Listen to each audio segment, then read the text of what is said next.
मिठू जी, वो देखो तुम्हारे ऊपर बड़ी सूखी शाख है। ये वाली उठाओ तुम, मैं वो बड़ी शाख तोड़ता हूँ। अपना घर बनाने के लिए मिठू तोता और हरियाली तोती लकड़ियाँ तोड़ रहे थे। हरियाली, रस्सी कहाँ है? रस्सी तो आपके पास थी। नहीं, मेरे पास तो नहीं थी, मैं समझा तुम उठा लाई हो।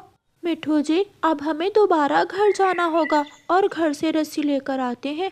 फिर दोनों पति पत्नी रस्सी लेने घर चले जाते हैं। कालू, घर टूटने वाला है, जाओ जंगल से सूखी लकड़ियाँ ले आओ। गौरी, इन दिनों जंगल से सूखी लकड़ियाँ बहुत मुश्किल से मिलती हैं। मुझे अगर सूखी लकड़ियाँ ना मिली तो मैं लंबे बांस ले आऊंगा। घर की छत पर वही बांस लगा लेंगे। कौवा अपनी रस्सी लेकर सूखी लकड़ियाँ लेने जाता है। उड़ते उड़ते उसे नीचे कुछ लकड़ियाँ एक जगह पड़ी नजर आती हैं। कौवा वहाँ रुकता है।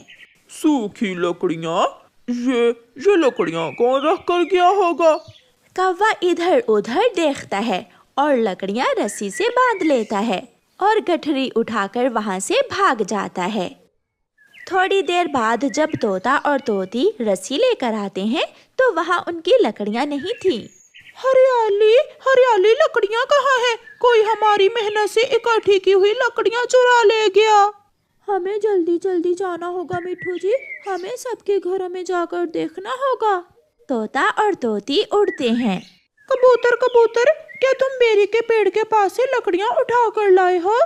नहीं यार मिठू, मेरा घर तो बना हुआ है और वैसे भी मैं चोरी नहीं करता।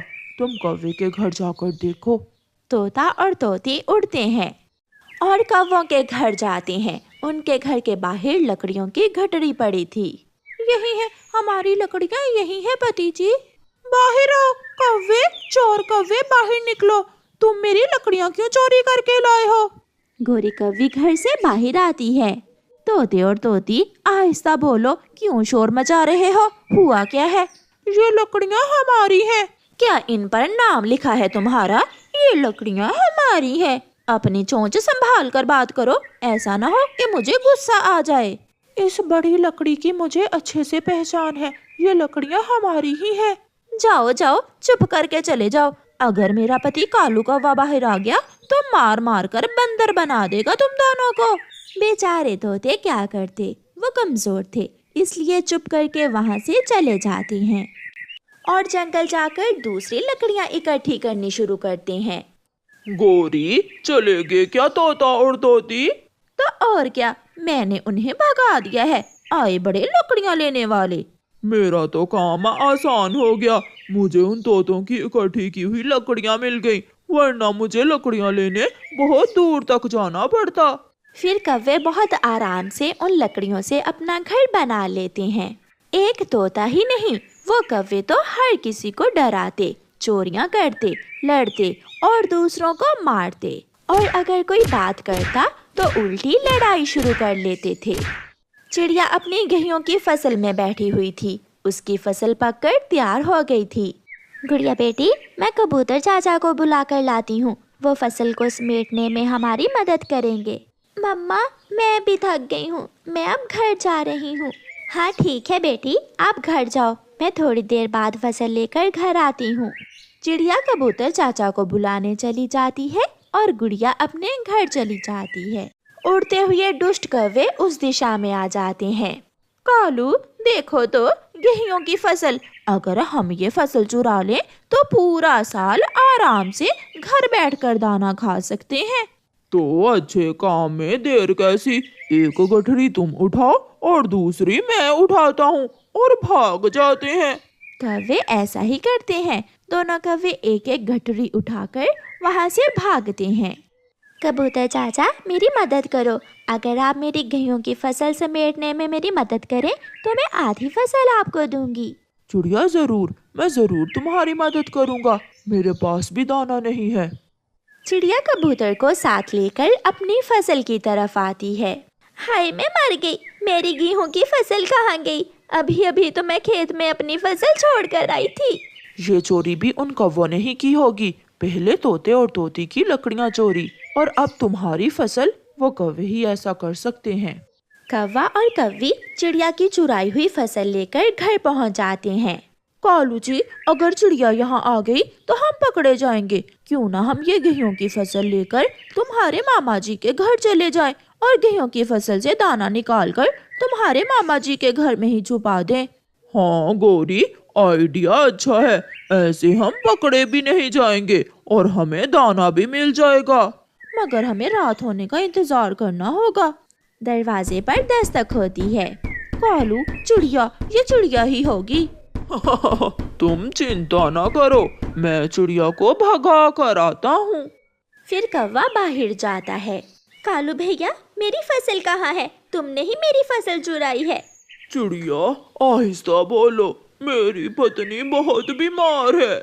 ऐसा कहते हुए कौवा रोने लग जाता है। उसे कल रात से तेज बुखार है। मैं तो बहुत परेशान हूँ। मैं भला तुम्हारी फसल क्यों चुराऊंगा? कौवे भैया, मुझे माफ करना। सॉरी, मैंने आप पर शक किया। आप गौरी बहन को दवा लेकर दें। मेरी फसल जरूर दुष्ट उल्लुओं ने चुराई होगी। मैं उनसे जाकर पूछती हूँ। हाँ हाँ चिड़िया, तुम उल्लुओं से जाकर पूछो। अगर मेरी गोरी पत्नी जी बीमार ना होती तो मैं भी तुम्हारे साथ जाता और उन दुष्ट उल्लुओं को मार मार कर तुम्हारी फसल उनसे लेकर देता तुम्हें वापिस। चिड़िया शांत होकर वहाँ से चली जाती है। अच्छी कहानी सुनाई कालू जी, मैं खिड़की से सब सुन रही थी। अब जैसे ही रात होगी हम ये फसल उठाकर मेरे मामा जी के घर चले जाएंगे। चिड़िया बेचारी निराश होकर अपने घर चली जाती है। जैसे ही रात होती है, कौवा और कव्वी चिड़िया की चुराई हुई गेहूं की फसल की गठरियां उठाते हैं और घर से निकलते हैं। रात थी, इसलिए उन्हें कोई भी नहीं देखता। वो जैसे ही आधे रास्ते में जाते हैं, तेज हवा के साथ बारिश शुरू हो जाती है। कालू जी, रुक जाओ, मैं और नहीं उड़ सकती। फिर वो दोनों पति पत्नी फसल एक पेड़ के नीचे रखकर बारिश के रुकने का इंतजार करने लगते हैं। ये बारिश ना जाने कब रुकेगी। कालू, मुझे तो बहुत ठंड लग रही है। ठंडी हवा से मेरा भी बुरा हाल है। अब घर वापस जाना तो बहुत मुश्किल है गौरी। आइडिया, मेरे दादाजी गेहूं की फसल में घुसकर रात गुजार लिया करते थे। क्यों ना हम भी इस फसल के अंदर छुप जाएं, ऐसे हम बारिश से बच जाएंगे। उपाय तो अच्छा है कालू जी। फिर दोनों कौवे उस फसल की गठरियों के अंदर छुप जाते हैं। जैसे जैसे बारिश होती है, गेहूं की फसल की गठरियों में पानी भरता जाता है और फिर आहिस्ता आहिस्ता वो गेहूं की बालियां वजनी हो जाती हैं और कौवों के ऊपर गिर जाती हैं। कौवे फसल के नीचे दब जाते हैं। कालू कहाँ हो? मुझे यहाँ से बाहर निकालो। गौरी, मेरा पंख नीचे दबा हुआ है। मरवा दिया, तेरे दादाजी के आइडिया ने हमें मरवा दिया कालू। सारी रात बारिश और ऊपर से बोझ तले दबकर दोनों कौवों की मौत हो जाती है। सुबह हो जाती है, बारिश भी थम गई थी। घने जंगल में चिड़िया की फसल देखकर कबूतर चाचा जाकर चिड़िया को बताता है। चिड़िया भी वहाँ आ जाती है और बैलगाड़ी पर लादकर चिड़िया और कबूतर गेहूं की फसल चक्की पर दाना बनवाने ले जाते हैं। जब वहाँ जाकर चिड़िया गठरी खोलती है तो अंदर से दोनों कौवे मरे हुए निकलते हैं, जिन्हें देखकर चिड़िया डर जाती है। बुराई का अंत हमेशा बुरा ही होता है। कौवे मर गए। चिड़िया, कौवे अपनी ही की हुई बुराई से अपने अंत को पहुँच गए। कबूतर भैया, इसलिए तो कहते हैं बुरे काम का अंजाम हमेशा बुरा ही होता है। प्यारे दोस्तों, इस कहानी को लाइक, अपने दोस्तों के साथ शेयर और चैनल को सब्सक्राइब करना बिल्कुल मत भूलना। आपका धन्यवाद। कभी कभी दिल करता है कि हम फिर से अपने बचपन में लौट कर चले जाएं, परंतु ऐसा मुमकिन नहीं। चलो हम कुछ बचपन की यादें तो ताज़ा कर सकते हैं। कालू कौवा हर रोज की तरह अपनी गोले कंडे की रेड़ी लेकर जंगल में आ जाता है। गोले गोले, ठंडे ठंडे गोले, जो गोला खाएगा ठंडा ठंडा हो जाएगा। अंकल कालू, मुझे एक बड़े वाला गोला दें और मसाला भी डाल देना। हर रोज की तरह गुड़िया भी कालू की रेहड़ी से थोड़ा दूर आकर बैठ जाती है। वो गोला तो नहीं खा सकती थी क्योंकि उसके पास पैसे न थे। अंकल, ये गोले बनाते हुए आपके पंखों को ठंड नहीं लगती? ये सवाल तुम हर रोज पूछती हो। कितनी बार बता चुका हूँ, जब काम करना हो तो क्या ठंड क्या गर्मी। बुलबुले, तुम हर रोज गोला खाते हो, क्या तुम बीमार नहीं होते? मेरी मम्मा तो कहती है कि गोला खाने से खांसी हो जाती है। नहीं, मैं तो बीमार नहीं होता। तुम्हारी मम्मा के पास गोला लेने के लिए पैसे नहीं होते ना, इसलिए आपकी मम्मा आपको ऐसा बोलकर डराती है।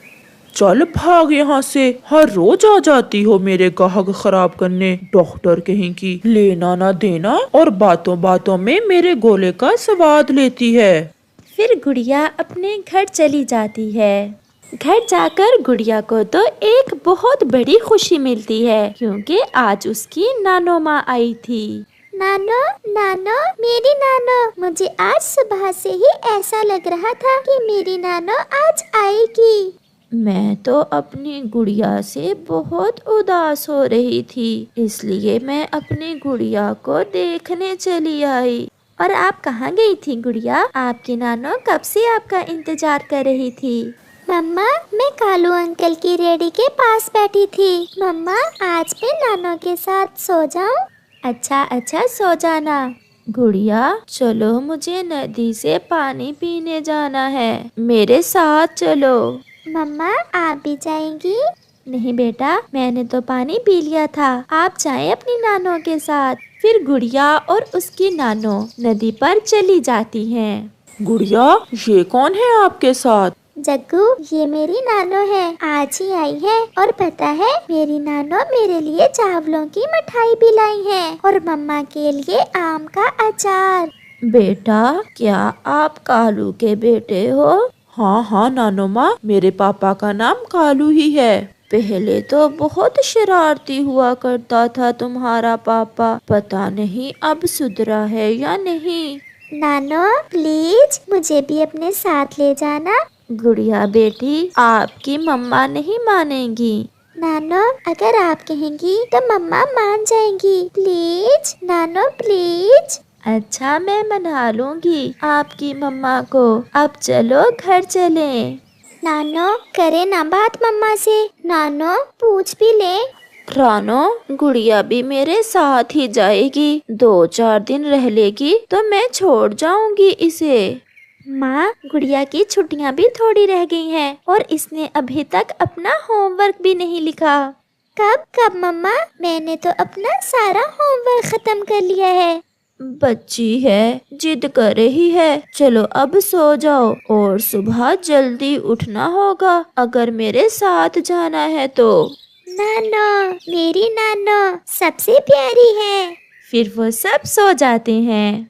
दूसरे रोज गुड़िया तो मुंह अंधेरे ही उठ जाती है। गुड़िया और नानो अपने सफर की तैयारी करती हैं। अरे बेटी, आप रोने क्यों लग गई हो? इतनी बड़ी हो गई हो और फिर भी रो रही हो। जब आपने आना था कितनी खुशी थी और अब दिल उदास हो रहा था। माँ, अच्छा मम्मा, अब चुप कर जाएं, आप तो बड़ी हैं। नानो को ज्यादा तंग नहीं करना और कोई ऐसी वैसी शरारत नहीं करना। फिर गुड़िया और उसकी नानो वहाँ से चलती हैं। वो नदी से उड़ती हुई आगे बढ़ती हैं। क्या आइसक्रीम खाओगी? नहीं नहीं, मुझे तो नहीं आइसक्रीम खाना। वो ऐसा कहती है, परंतु दिल से तो वो यही सोच रही थी कि नानो उसे आइसक्रीम ले दे। फिर गुड़िया की नानो वहाँ रुकती हैं और अपनी गुड़िया को आइसक्रीम लेकर देती है। गुड़िया, चलें बेटी। चले नानो। नानो, हमारा घर और कितनी दूर है? वो सामने जो बड़े पहाड़ हैं, उनकी दूसरी तरफ जाना है हमें। वो फिर से उड़ती हैं और फिर शाम होने से पहले ही गुड़िया और उसकी नानो अपने घर पहुंच जाती हैं। मैं तो थक गई हूँ। नानो, मैं तो नहीं थकी, मैं आपके पंख दबाऊं? नहीं, रहने दो बेटी, थोड़ा सोकर मैं ठीक हो जाऊंगी। वो दोनों थकी हुई थीं, इसलिए जल्दी ही वो दोनों सो जाती हैं। दूसरे रोज गुड़िया की नानो गुड़िया से कहती है, गुड़िया, मैं अपने बालों पर मेहंदी लगाने के लिए पहाड़ों से मेहंदी के पत्ते लेने जा रही हूँ। क्या आप भी मेरे साथ जाओगी? नानो, मुझे तो पहले अपनी दोस्त कोमल से मिलने जाना है। वो मुझे देखकर बहुत खुश होगी। अच्छा, चली जाओ, पहले अपनी दोस्त से मिलाओ, हम फिर बाद में चली जाएंगी। फिर गुड़िया अपनी दोस्त से मिलने जाती है। गुड़िया जब भी अपनी नानों के पास आती तो कोमल से खेलती थी, इसीलिए वो कोमल के पास जाती है। मेरी दोस्त कोमल, मुझे पहचाना? मैं गुड़िया हूँ। मुझे पता है, परंतु इस बार मैं आपसे नहीं खेलूंगी क्योंकि मम्मा ने मुझे गरीब पक्षियों से खेलने से रोक रखा है। परंतु हम तो सहेलियां हैं। क्या आप भूल गई? जब मैं पिछली बार आई थी तो हमने गुड़िया बनाई थी। तब मैं छोटी थी। अब तुम जा सकती हो क्योंकि मुझे आज पहाड़ों पर मेहंदी लेने जाना है। मेहंदी लेने तो मेरी नानो भी जाने वाली थी। हम इकट्ठे चले जाते हैं। नहीं, मैं आपके साथ नहीं जाऊंगी। ऐसा कहते हुए कोमल वहाँ से चली जाती है और गुड़िया निराश होकर वहाँ से चली आती है। गुड़िया, क्या बात है बेटी, तुम मुझे खुश नहीं लग रही हो? क्या खेल आई हो अपनी सहेली से? नहीं नानो, इस बार कोमल ने मुझसे खेला ही नहीं। वो कह रही थी कि माँ ने गरीब पक्षियों से खेलने से रोक रखा है। उसकी माँ भी ऐसी ही नखरे वाली है। चलो हम पहाड़ों पर चलते हैं मेहंदी लेने। मुझे भी नहीं ऐसी दोस्ती करना। मेरी दोस्त मेरी नानो जो है। फिर गुड़िया अपनी नानों के साथ पहाड़ों की तरफ जाती है। वो अभी पहाड़ों पर गए ही थे कि आसमान पर गहरे बादल छा जाते हैं और बारिश शुरू हो जाती है। गुड़िया और उसकी नानों ने मेहंदी के पत्ते तो तोड़ लिए थे, परंतु वो बारिश के रुकने का इंतजार करने के लिए एक पेड़ के नीचे बैठ जाती हैं। बचाओ, बचाओ, कोई मुझे बचाओ। नानो, ये आवाज कैसी है? आवाज तो मैंने भी सुनी है। फिर गुड़िया थोड़ा दूर देखती है तो उसे कोमल एक बड़ी शाख के नीचे दबी हुई दिखती है। गुड़िया तुरंत वहाँ जाती है। अरे कोमल, आप यहाँ कैसे फंस गई? फिर गुड़िया और उसकी नानो मिलकर कोमल को उस शाख के नीचे से बाहर निकालते हैं। मैं मेहंदी लेने आई थी। जब बारिश शुरू हुई तो मैं इस पेड़ के नीचे बैठ गई और फिर ये बड़ी शाख मेरे ऊपर गिर गई। अब बारिश थोड़ा कम हो गई है। चले नानो। गुड़िया, मुझे माफ कर दो मेरी दोस्त। मैंने आपसे इतना बुरा किया, आपसे खेला भी नहीं और आपने मेरी जान बचाई। कोमल बेटी, हम ठहरे गरीब पक्षी और आप अमीर। हमारी और आपकी दोस्ती नहीं बनती। ऐसे आप अमीर पक्षी हमारा बार बार दिल दुखाते हो। अब हमें जाने दो। फिर गुड़िया अपनी नानों के साथ चली जाती है, परंतु कोमल को ये एहसास हो जाता है कि उसने गुड़िया का कितना दिल दुखाया था। बारिश भी रुक जाती है। शाम को गुड़िया अपनी नानों के पास बैठी हुई थी कि कोमल अपनी मामा को साथ लेकर आ जाती है। गुड़िया, मेरी बेटी कोमल को माफ कर दो। इसे मैंने ही गरीब पक्षियों से खेलने से रोक रखा था, परंतु अब मेरी आंखें खुल गई हैं। मेरी बेटी, अगर आप मेरी बेटी को ना बचाती तो न जाने क्या हो जाता। गुड़िया, चलो बेटी, फिर से दोस्ती कर लो कोमल से। और कोमल बेटी, अब मेरी गुड़िया का दिल ना दुखाना। हम गरीबों के पास एक दिल ही तो होता है। फिर कोमल और गुड़िया एक दूसरे से खेलने लगती हैं और कोमल गुड़िया को अपने घर ले जाती है। जब आपकी छुट्टियों में आपकी नानो माँ आपके घर आया करती थी, तो क्या आप भी अपनी नानो माँ के साथ उनके घर जाया करते थे? प्यारे दोस्तों, हमें कमेंट करके जरूर बताना। वो कालू कौवा तो बहुत बुरा था। वो हमेशा बुरे काम ही करता। कभी किसी पक्षी से भोजन छीन लेता और कभी किसी कमजोर को देखकर मारता। गोरी कौवी उसकी पत्नी थी और उसके बेटे का नाम जग्गू कौवा था। गोरी कव्वी तो आजकल घोंसले में ही रहती थी, क्योंकि उसने एक अंडा दिया हुआ था और उस अंडे में से बच्चा निकलने ही वाला था। इस कारण गोरी कव्वी ज्यादा समय घोंसले में ही गुजारती। गौरी, अब मैं बूढ़ा होता जा रहा हूँ और अब तो जंगल के दूसरे पक्षी मुझसे ज्यादा नहीं डरते। बस मेरा जग्गू बड़ा हो जाए और हमारा जो नया बेटा आने वाला है वो भी आ जाए, फिर हम सब मिलकर उन छोटे पक्षियों को सीधा करेंगे। कालू जी, ये जरूरी नहीं है कि अंडे से बेटा कौवा ही निकले, बेटी कव्वी भी तो निकल सकती है। चुप कर जा मनहूस, जैसी तेरी शक्ल काली वैसी ही बातें कर रही हो। कुछ शर्म करो, बूढ़े हो गए हो और अब तो बस कर जाओ। सारी जिंदगी बुरे काम किए, अब ही छोड़ दो।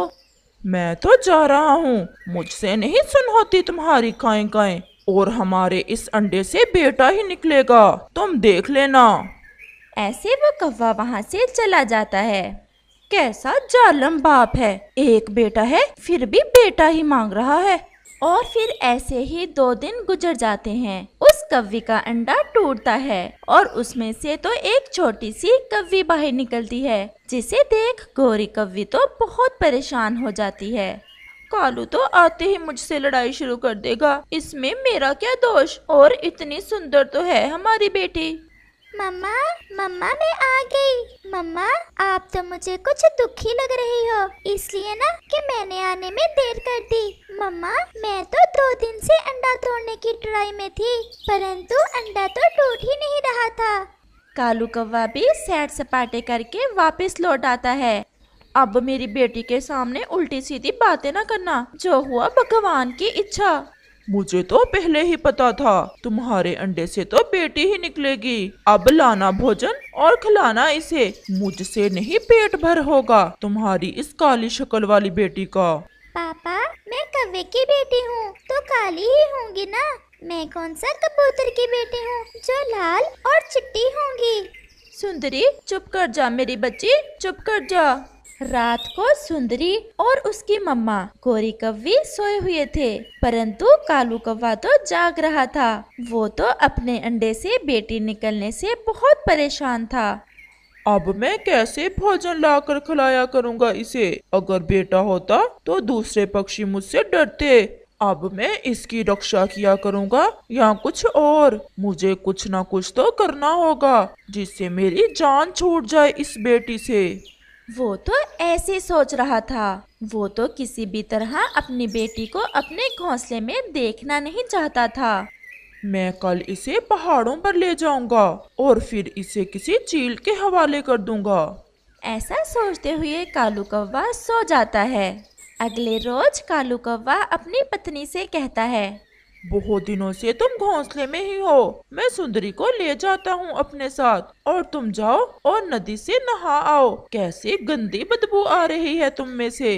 ऐसे बोल रहे हो जैसे खुद से खुशबुएं बखेर रहे हो। ज्यादा बातें ना किया करो, अगर किसी दिन मुझे गुस्सा आ गया तो छोड़ूंगी नहीं। मैं जा रही हूँ और तुम मेरी सुंदरी का ध्यान रखना। ऐसे गोरी कव्वी नदी पर चली जाती है और कौवा अपनी बेटी को ठिकाने लगाने के लिए साथ ले जाता है। वो पहाड़ों पर जाता है। अभी वो बैठा ही था कि वहाँ चिड़िया और कबूतर आ जाते हैं। कालू, क्या ये तुम्हारी बेटी है? हाँ, मेरी ही बेटी है ये, सुंदरी नाम रखा है हमने इसका। बहुत सुंदर है और नाम भी बहुत अच्छा है। अब इसका अच्छे से ध्यान रखना, बेटियां जब बड़ी हो जाएं तो बेटों से ज्यादा प्यार देती हैं। ऐसे चिड़िया और कबूतर चले जाते हैं। क्या करूं? अगर इसे मार दिया तो सब पूछेंगे, मैं क्या बताऊंगा सबको? सबको पता चल जाएगा कि मैंने ही अपनी बेटी को मारा है। फिर कौवे के दिमाग में एक शैतानी आती है। मैं इसे ऐसे मारूंगा कि किसी को पता भी ना चले। सुंदरी, मैं तुम्हें एक बात बताता हूँ, परंतु पहले वचन दो, तुम किसी को बताओगी नहीं। नहीं बताऊंगी मैं। पापा जी आप बताएं, क्या बात है? सूखे दाने के अलावा अगर कोई भी चीज तुम्हारी मम्मा तुम्हें खाने को दे तो ना खाना। अगर तुम कोई फल वगैरह खाओगी तो तुम्हारे पंख सूख जाएंगे और फिर तुम कभी भी उड़ नहीं सकोगी और हमेशा हमेशा के लिए अपाहज हो जाओगी। सूखा दाना भी केवल एक ही खाना है रोज का। परंतु पापा जग्गू भैया भी तो खाता है फल। वो लड़का कौवा है और तुम लड़की कौवी, इसलिए अगर नहीं विश्वास तो खाकर देख लेना। नहीं नहीं पापा जी, मैं तो फल कभी भी नहीं खाऊंगी। मैं तो केवल एक ही दाना खाया करूंगी। और ऐसे खुद ही मर जाओगी। मुझे तुम्हें मानना ही नहीं पड़ेगा। पापा जी क्या कहा? कुछ नहीं, चलो अब घर चलें और अपनी मम्मा को या किसी को भी नहीं बताना कि मैंने तुम्हें ये राज की बात बताई है। वो सब चाहते हैं कि तुम्हारे पंख सूख जाएं और तुम उड़ न सको। फिर ऐसे कालू कौवा अपनी मासूम बेटी सुंदरी कौवी को लेकर वापस हो लेता है। इतनी देर कर दी कालू जी, कहाँ चले गए थे सुंदरी को साथ लेकर? हम घूमने गए थे। अच्छा सुंदरी, ये कुछ फल हैं, तुम खा लो। मैंने और तुम्हारे भाई ने तो खा लिए हैं। नहीं मम्मा, मेरा तो फल खाने को दिल नहीं कर रहा। सुंदरी ऐसा कहते हुए अपने पापा की तरफ देख रही थी। पापा के साथ गई थी ना, कुछ खाकर पेट भरा हुआ होगा, चलो सुबह खा लेना। फिर ऐसे कुछ दिन गुजर जाते हैं। गौरी की बेटी तो बहुत कमजोर हो गई थी, वो तो जरा भी भोजन ना खाती। सुंदरी, बस जब तुम थोड़ी सी और बड़ी हो जाओगी तो फिर सब खा लिया करना। तुम तो बहुत बुद्धिमान हो, जो किसी को बताया भी नहीं कि मैंने तुमसे कहा है। कुछ खाने से तुम्हारे पंख सूख जाएंगे। मैं अपने पापा की राज की बात भला कैसे किसी को बता सकती हूँ? मेरा पापा मेरा ही तो अच्छा सोचते हैं। वो छोटी मासूम कौवी ये कब जानती थी कि उसका पापा तो उसे मारना चाहता है। गौरी कौवी और उसका बेटा जग्गू भी कहीं से भोजन लेकर आ जाते हैं। कालू जी, हमारी सुंदरी तो दिन ब दिन बहुत ज्यादा कमजोर हो रही है। मैं इसे वैद्य जी के पास ले जाती हूँ और तुम घर में जग्गू का ध्यान रखना। वैद्य जी के पास लेकर जाने की जरूरत नहीं है, सुंदरी खुद ही ठीक हो जाएगी। अच्छा भला तो खाती है। सुंदरी, कल पापा से लेकर आम खा लिए थे ना? सुंदरी झूठ बोलती है। हाँ हाँ मम्मा, मैंने तो आम खा लिए थे और मुझे वैद्य जी के पास भी ना लेकर जाएं। तुम चलो मेरे साथ, ऐसे तो तुम मर जाओगी, कैसे कमजोर हो रही हो। फिर गौरी कौवी सुंदरी को साथ ले ही जाती है। वो सीधी बुलबुल के पास जाती है। बुलबुल दीदी, मेरी बेटी दिन ब दिन कमजोर होती जा रही है, इसे कोई ऐसी दवा दें जिससे ये ठीक हो जाए। मुझे तो इसे देखकर लग रहा है कोई खौफ इसके दिल में बैठा हुआ है, जिस कारण ये कुछ खाती नहीं है और ऐसी हो गई है। आप ये दवा ले जाएं, इससे इसे भूख ज्यादा लगेगी और ये स्वस्थ हो जाएगी। मैं सुंदरी की दवा में ये जहरीले पत्ते मिला दूंगा, ऐसे किसी को पता भी नहीं चलेगा और मेरी जान छूट जाएगी उस बेटी से। ऐसे कालू कौवा कुछ जहरीले बूटी के पत्ते अपने साथ ले जाता है। गौरी भी दवा लेकर आ गई थी। कालू जी, मुझे तो पानी पीने जाना है, मैं आकर दवा दूंगी सुंदरी को। बुलबुल दीदी बोल रही है कि इस दवा को खाने से हमारी सुंदरी ठीक हो जाएगी। पानी तो मुझे भी पीना है, चलो हम दोनों ही चलते हैं। फिर वो दोनों पानी पीने चले जाते हैं। वो जैसे ही जाते हैं, उनका बेटा जग्गू वो जहरीले पत्ते उठाकर खा लेता है और वो तो मर जाता है। भैया, क्या हुआ आपको? भैया, ये क्या खा लिया है आपने? आप बात क्यों नहीं कर रहे? गौरी और कालू जैसे ही वापस आते हैं तो अपने बेटे को मरा हुआ देख रोने लग जाते हैं। मेरी दवा के पास कुछ पत्ते पड़े थे, वो खा लिए हैं भाई ने और बोल नहीं रहा। कालू तो खामोश था और रोए जा रहा था। कालू, ये क्या हो गया? मेरा जग्गू कैसे मर गया? ऐसे कैसे हुआ? कालू कौवा अपनी बेटी सुंदरी कौवी को अपने सीने से लगा लेता है। सुंदरी, आज के बाद तुम सब कुछ खा लेना मेरी बेटी। पापा, फिर मेरे पंख तो नहीं सूखेंगे? नहीं सूखेंगे, नहीं सूखेंगे मेरी बेटी। गौरी कौवी रो रही थी और उसे कुछ समझ नहीं आ रहा था सुंदरी ऐसा क्यों कह रही है। ऐसे उस कौवे को पता चल जाता है कि चाहे कितनी भी कोशिश कर लो, जिसे ऊपर वाला बचाना चाहे उसे कोई मार नहीं सकता और वो अपनी बेटी से प्यार करने लग जाता है।